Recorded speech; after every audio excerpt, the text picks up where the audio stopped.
Bonsoir à tous, ravi de vous retrouver sur Monaco Info pour votre JT. Voici les titres qui seront développés dans ce journal. Potiron, topinambour, poireaux, les légumes d'automne arrivent progressivement sur les étals de nos marchés. Mais comment bien les cuisiner et les magnifier dans nos assiettes? Le chef Benoît Witz sera notre invité dans quelques instants. C'est l'une des brioches les plus populaires en Italie. Le panettone est un produit qui se déguste traditionnellement pendant les fêtes de fin d'année.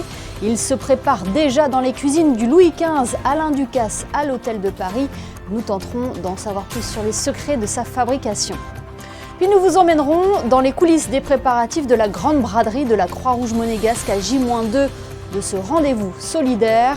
Et à la fin de ce journal, nous recevrons l'écrivain Philippe Besson, qui était l'invité des rendez-vous culturels de l'hôtel Métropole. Nous évoquerons avec lui son dernier ouvrage, Ceci n'est pas un fait divers, aux éditions Julliard, roman qui traite du féminicide. La météo annonce la couleur. L'automne s'est bel et bien installé sur la Côte d'Azur. Pour preuve, les couleurs des étals des maraîchers changent de teinte avec l'arrivée progressive des légumes qui composeront nos plats chauds et réconfortants. Avant de savoir comment les cuisiner avec notre invité, Julia Vial et Julien Laugier se sont rendus au marché de la Condamine pour connaître vos tendances de consommation. Pour déguster des bons légumes de saison, encore faut-il être incollable sur les produits à consommer en fonction du mois de l'année. Alors, en ce moment, que faut-il manger ? La fin des courgettes, la fin des aubergines, la fin des tomates, beaucoup de fins de légumes, et puis alors les courges, les grosses courges, les choux qui vont venir. Les poireaux, il y a les courges, il y a les tomates, enfin il y a pas mal de salades. Les pommes de terre. En arrivant au marché de la Condamine en ce jour de grisaille, nous nous attendions à trouver uniquement des clients à la recherche des produits pour réaliser une bonne soupe ou un bon pot-au-feu. Mais en principauté, l'été, les légumes qui vont avec, comme les tomates, semblent faire de la résistance. Écoutez, on est déjà dans une région où on a de la chance d'avoir encore du soleil assez tard, donc je dirais malheureusement ou heureusement, on a toujours des légumes ratatouille. Mais normalement, le mois d'octobre, c'est le mois des légumes feuilles, des légumes racines, et surtout le mois du début du chou, du fenouil. Voilà, donc on rentre dans l'hiver doucement pour manger plus de choses vertes et moins rouges. Et comme les chaleurs estivales ont perduré jusqu'en ce mois d'octobre, certaines récoltes de légumes d'hiver ont été mises à mal. J'ai planté beaucoup de choux qui ont néblé, c'est-à-dire qu'ils sont devenus secs. Il a refallu planter, il a fait trop chaud. On a planté vraiment, pourtant chaque année on plante au mois d'août. Et au mois d'août, là, ça a été une catastrophe. On a dû tout replanter. Mais pas d'inquiétude, avec le retour récent du froid, nos envies de petits plats chauds et réconfortants vont revenir. Grâce aux nombreux légumes de saison, nous allons nous régaler tout l'automne et tout l'hiver. Et pour se régaler et savoir magnifier ces légumes de saison, nous avons contacté un chef qui cuisine en priorité la production de son potager. Après avoir officié au Louis XV, Alain Ducasse à l'Hôtel de Paris, au Vistamar ou encore à l'Elsa, au Monte Carlo Beach, Benoît Witz cultive aujourd'hui la naturalité à Cotignac dans le Var, dans le restaurant Jardin Secret sur le domaine de Loucalin. Il nous fait l'amitié d'être avec nous ce soir. Bonsoir Benoît Witz. Bonsoir Émilie. Comment faire honneur à ces produits d'automne, chef ? Écoutez, en ce moment, on a des beaux légumes d'automne qui arrivent, notamment des légumes racines. Et en fait, nous, on est très friands d'utiliser tous nos légumes et en faire des conserves aussi. On fait de la lactofermentation. On utilise des cocottes de légumes. Enfin, on utilise le fruit en lui-même. On épluche la peau.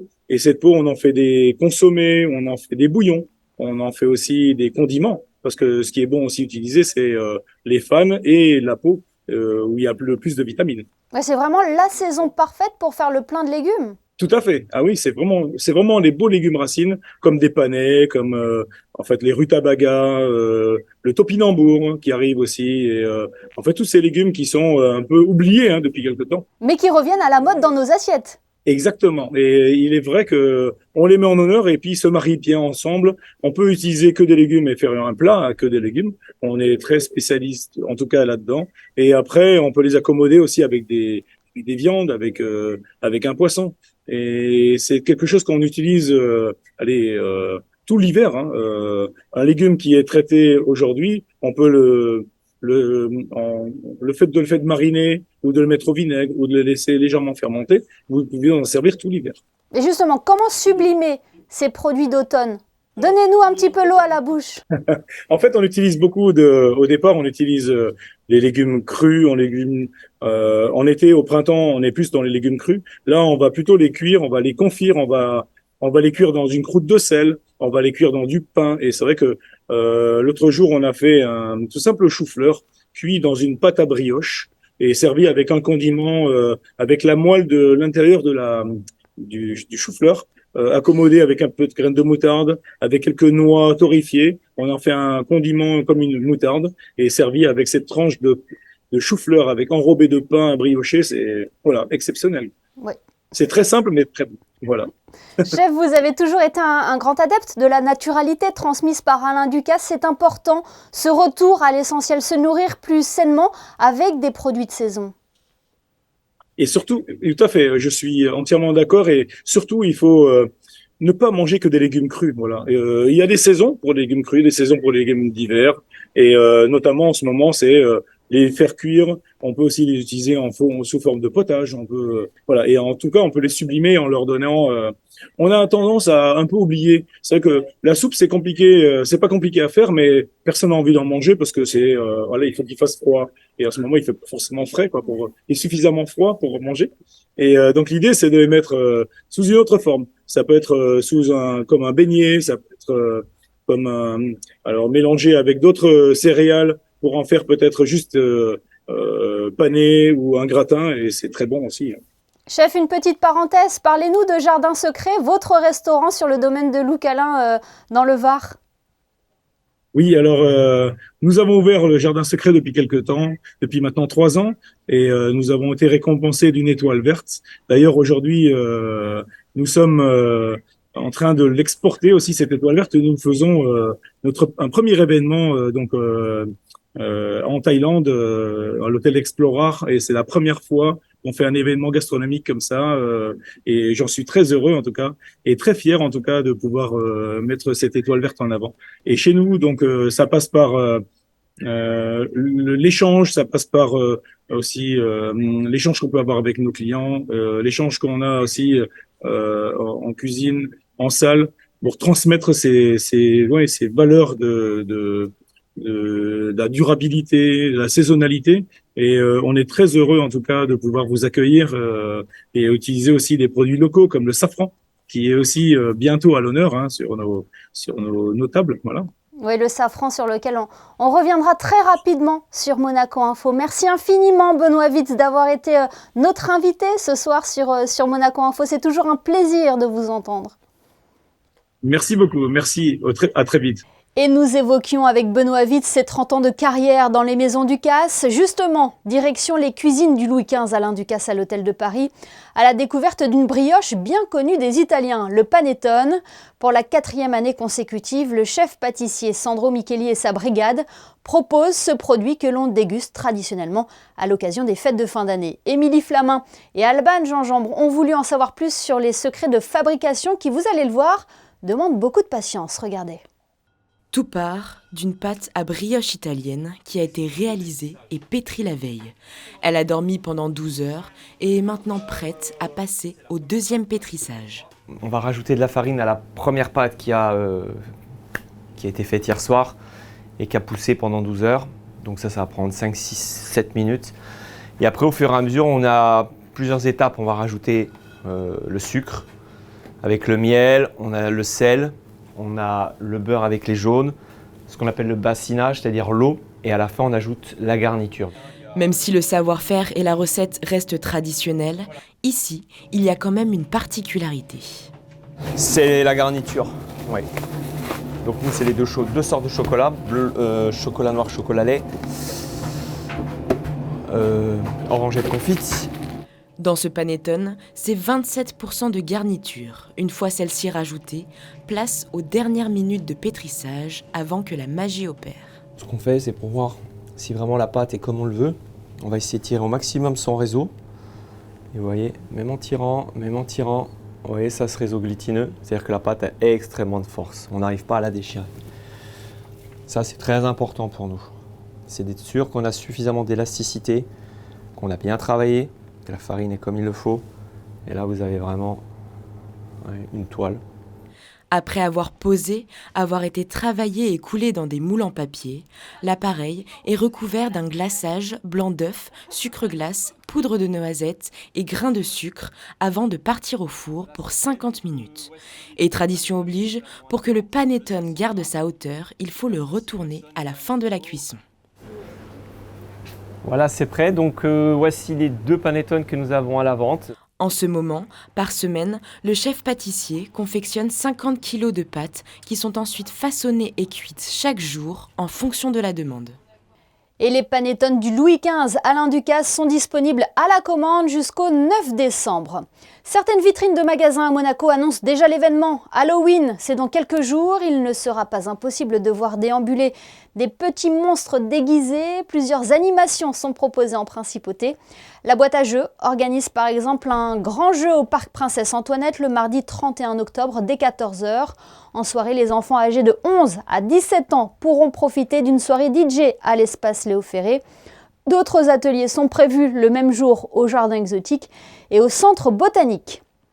Nous vous en parlions en début de semaine, la grande braderie de la Croix-Rouge monégasque a lieu ce samedi à l'espace Léo Ferré. L'opportunité de faire de bonnes affaires solidaires. De nombreux bénévoles sont mobilisés pour préparer ce rendez-vous annuel. Julia Vial et Alban Gingembre ont suivi les derniers préparatifs à quelques jours de l'événement. Les bénévoles commencent tout juste le montage des installations. Tous sont à pied d'œuvre pour que les stands de vente soient opérationnels le plus rapidement possible. Aujourd'hui, c'est un peu la panique.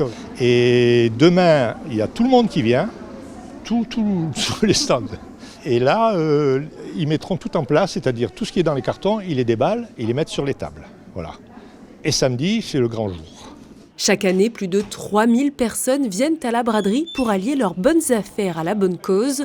Cette braderie qui est finalement le point d'orgue d'une année entière de travail de la part des bénévoles. On a des bénévoles à Nord, donc on a les bénévoles cet après-midi qui nous font du nappage.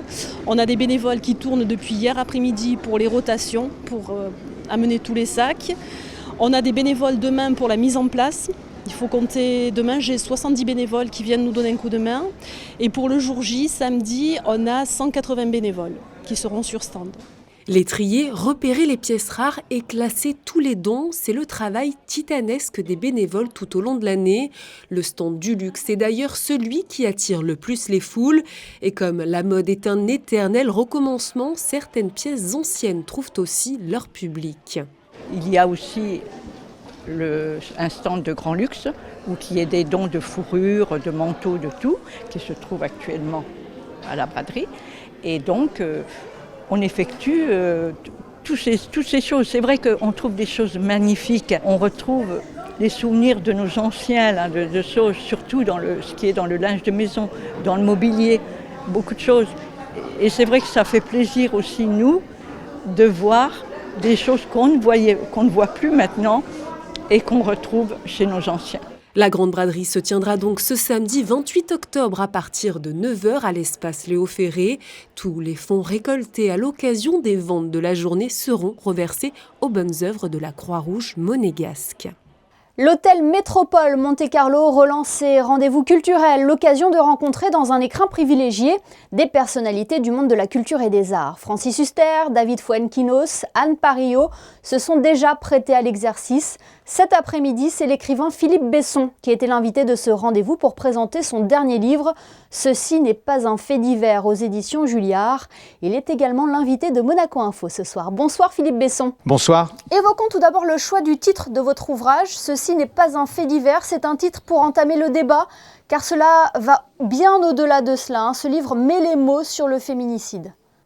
Oui, et pour moi, c'est effectivement quelque chose qui aujourd'hui appartient à la rubrique des faits divers.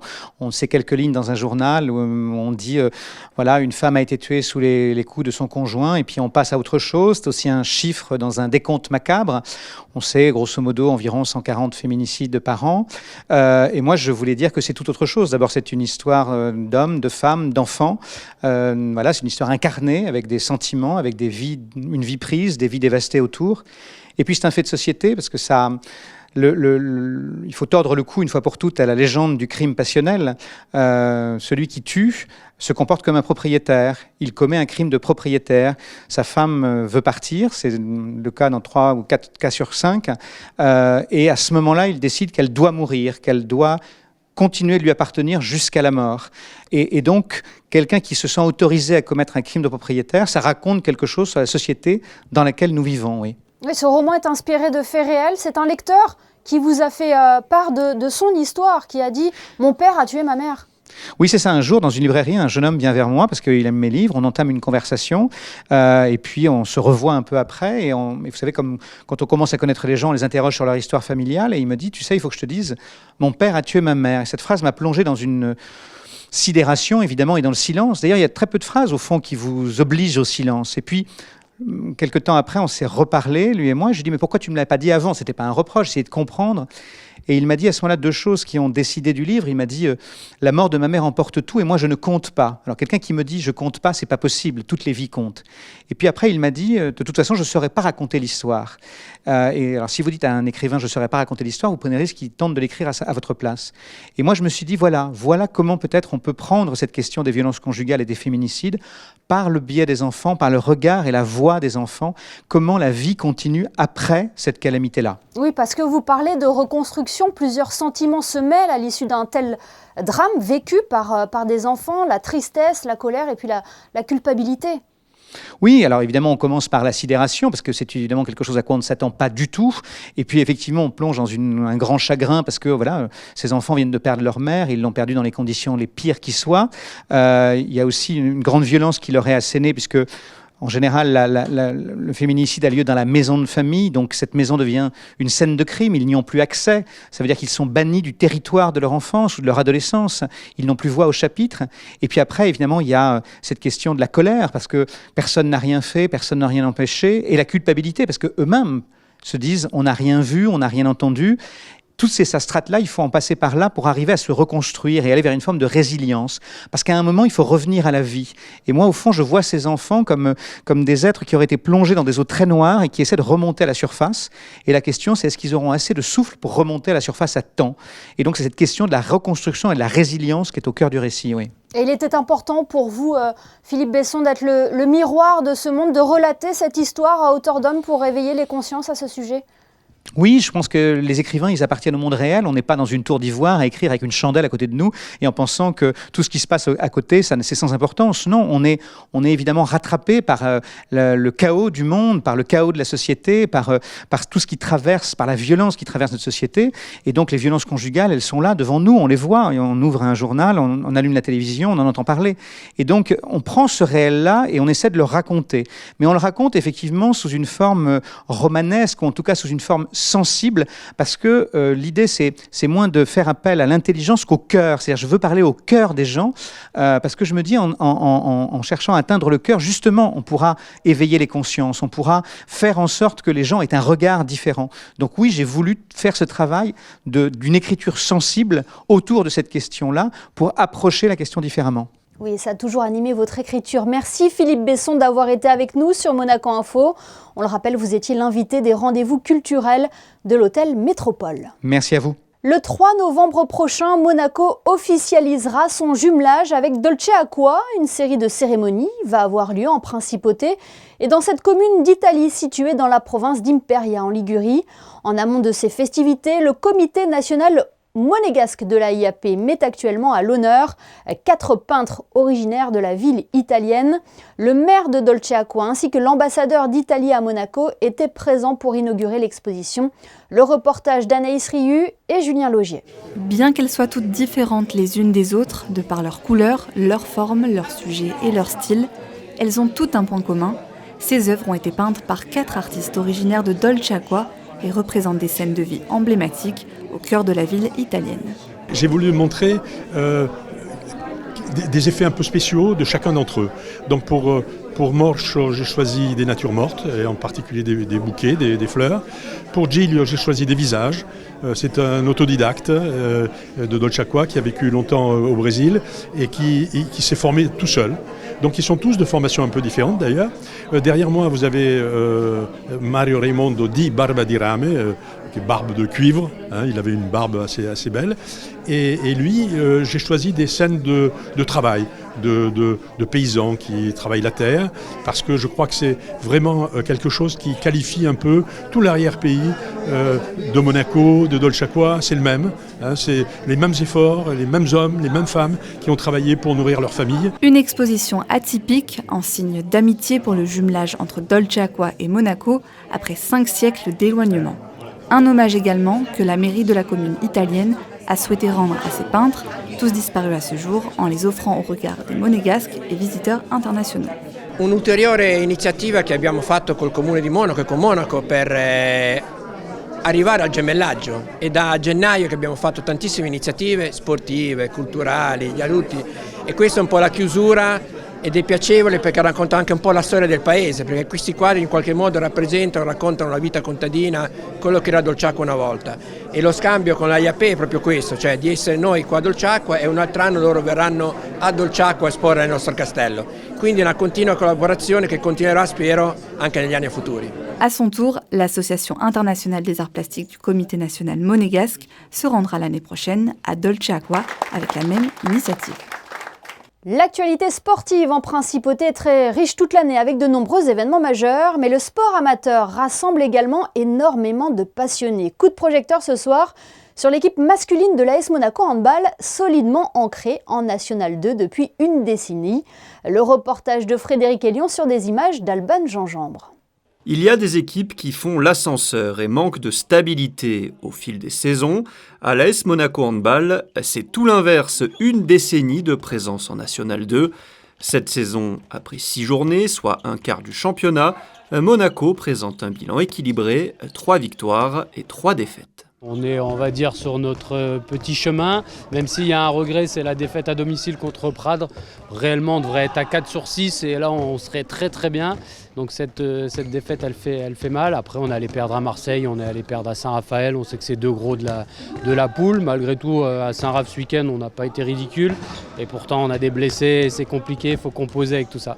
Un effectif limité, notamment sur la base arrière, des blessures donc. Si Monaco était habitué à jouer les premiers rôles en N2, cette année est une saison de transition avec comme objectif le maintien. Ça fait ma 10e année que je suis sur Monaco. C'est la première année où clairement on ne vise pas la montée, puisqu'à un moment donné il faut se rendre aussi à l'évidence avec le... On a des bons joueurs à chaque poste, mais je pense qu'on manque de rotation. Et là, aujourd'hui, on le voit en plus avec les blessures, ça fait la différence. Maintenant, on a quand même Voilà, le principal, ça va être de retrouver un état d'esprit de guerrier, de vouloir gagner chaque match, et puis de se battre, ce qui nous a manqué un petit peu les dernières saisons. Et pour assurer le maintien le plus tôt possible, cela passe par de très bonnes performances à la maison. Samedi, Monaco recevra la réserve de Frontignan à 18h30. Comme chaque soir, nous vous proposons un point complet sur vos prévisions météo. Bonsoir Julia Vial. Et quel temps est prévu pour ce vendredi 27 octobre, Julia ? Bonsoir Émilie, bonsoir à tous. Demain matin, le temps sera plutôt couvert avec de nombreux nuages attendus sur la principauté. Le ciel va cependant se dégager progressivement dans la journée pour laisser place à de belles éclaircies. Les températures, comme d'habitude, seront agréables avec 17 degrés dans la matinée et 23 degrés au meilleur de la journée. Le soleil montrera le bout de son nez à 7h57 précisément. La nuit, elle arrivera à 18h30. Ce vendredi 27 octobre, nous fêterons les Emmelines. Merci Julia, ce journal est à présent terminé. Merci de nous avoir suivis. On se quitte avec les photos de Manuel Vitali qui vous emmène ce soir en Arctique et en Antarctique avec l'exposition de Greg Lecoeur au musée océanographique. Pôle des mondes fragiles est d'ailleurs à découvrir jusqu'au 5 novembre au Temple de la Mer. Dans un instant, la suite de vos programmes sur Monaco Info. Demain, retrouvez Yannick Debevert pour votre JT. Passez une excellente soirée.